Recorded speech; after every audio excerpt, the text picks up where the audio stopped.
Hi, we're Jake and Emily, the two roaming souls. We live full-time in our camper van in the U.S., but we've left our van behind to embark on a 3-month trip in Southeast Asia. We've just landed in Hanoi, Vietnam, and are in for some exciting new experiences totally outside our comfort zone. In this video, we take an overnight cruise in Ha Long Bay and stay on a floating Airbnb near Cat Ba National Park. While constantly adjusting to the culture shock, we continue to find familiar comfort just enjoying the natural beauty.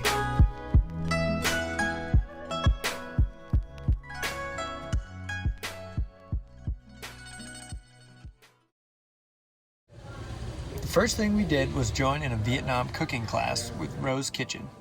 Our guide Dana took us all around to local markets and street vendors in Hanoi. We shopped for the groceries we needed for dinner, and it was hard to get over the amount of live seafood just chilling in buckets.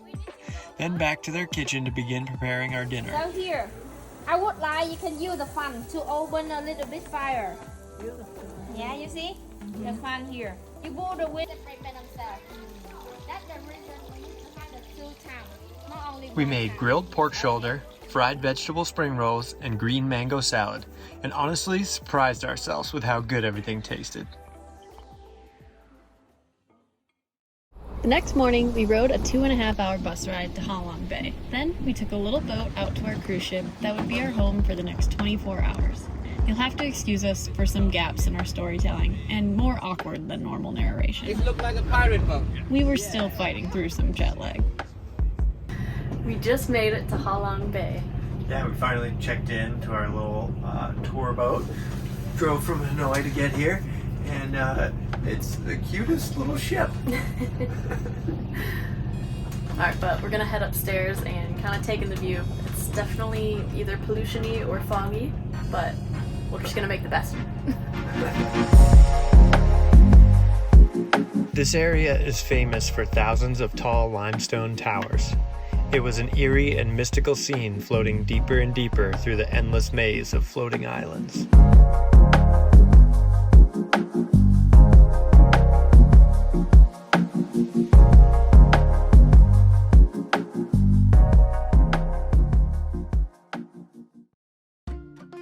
That afternoon, we sent off on a kayaking adventure, and luckily experienced some of the first glimpses of sunshine since landing in Vietnam.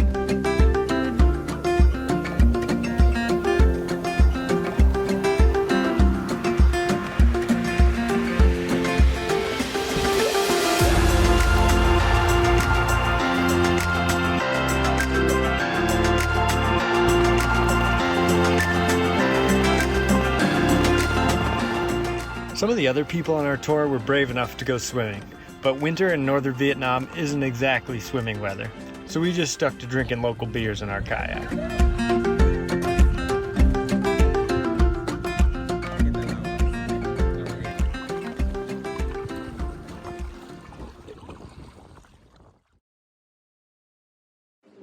The next morning, we started with a 6 a.m. Tai Chi class on the upper deck. Well, just me. Emily decided to sleep through it. The boat started driving before most people even woke up. On our ride back to the harbor, we were going to make one more stop at T-Top Island.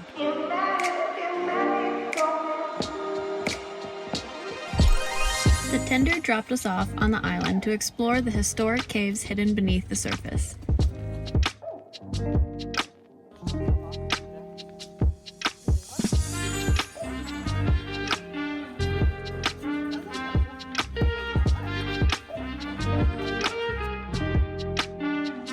These caves have been used for centuries as hideouts from foreign invaders and shelter from extreme storms.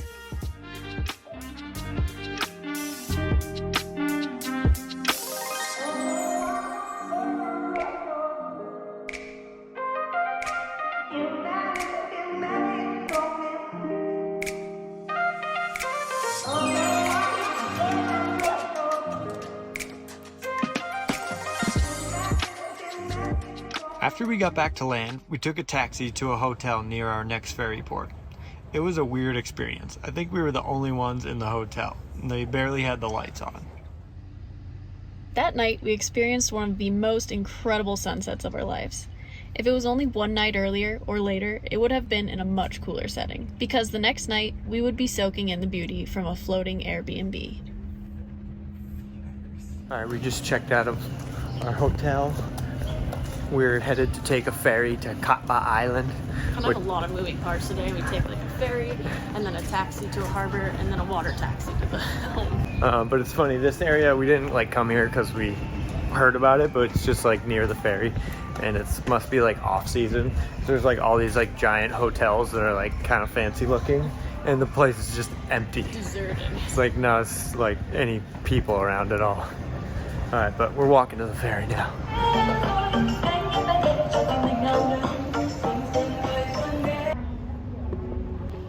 We hopped on the ferry to Katba Island, which in itself was a scenic boat ride.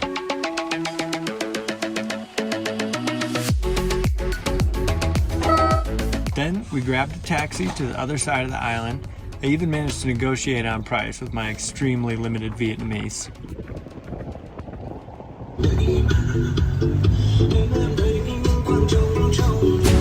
From there, we booked a water taxi to take us the rest of the way to the Airbnb. Pretty much every little boat here sounds like a lawnmower. It was neat to see entire floating fishing villages. People who literally live on raft homes on the water. Finally, after a somewhat uncomfortable 35-minute putt-putt, we arrived at the floating Airbnb, and we didn't quite know what to expect. Alright, we made it to our floating homestay in The rooms are pretty basic. Katba, which is kind of like Halong Bay. Really cool, rocky mountains like all everywhere. But the rooms here are quite rustic. It's pretty funny. There's like holes to the ocean.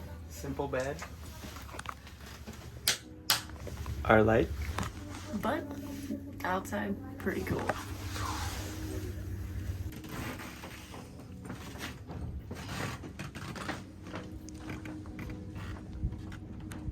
This unique homestay has only 7 basic rooms, with barely a sheet of plywood separating them. The Vietnamese host spoke just enough broken English to give us a basic tour. There are 2 toilets, a cold shower, a little dining area, and a hammock chill zone. All guests also have free access to kayaks at any time. Each night, the host cooked a massive family-style feast for everyone, consisting of rice, tofu, eggs, chicken, vegetables, and fish and squid caught from literally right below us. One thing we really loved was $1 beers. Just help yourself to the chest fridge and add a tally next to your name in the guest book. Cheers to that. It was interesting meeting different people from all over the world, but I think we all shared at least one thing in common: a love of nature.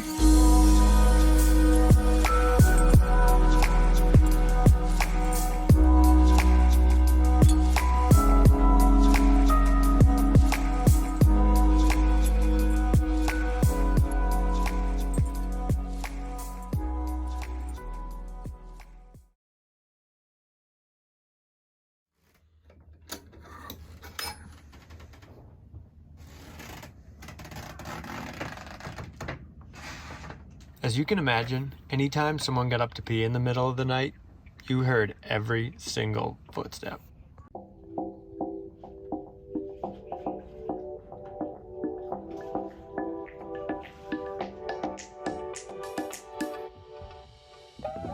Took some kayaks out from our homestay, and we're gonna try to make it to a beach and a lagoon, which is kind of straight path from our place. So hopefully we don't get lost out here, but it's very beautiful.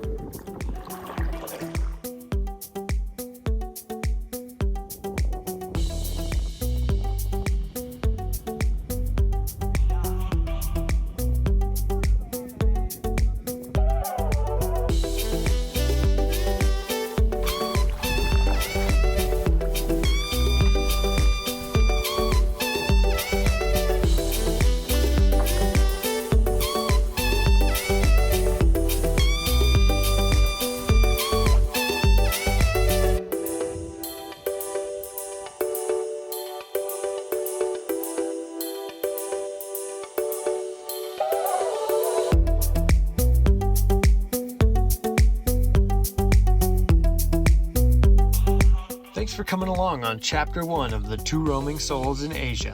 In Chapter 2, we're headed into the mountains. See you next time.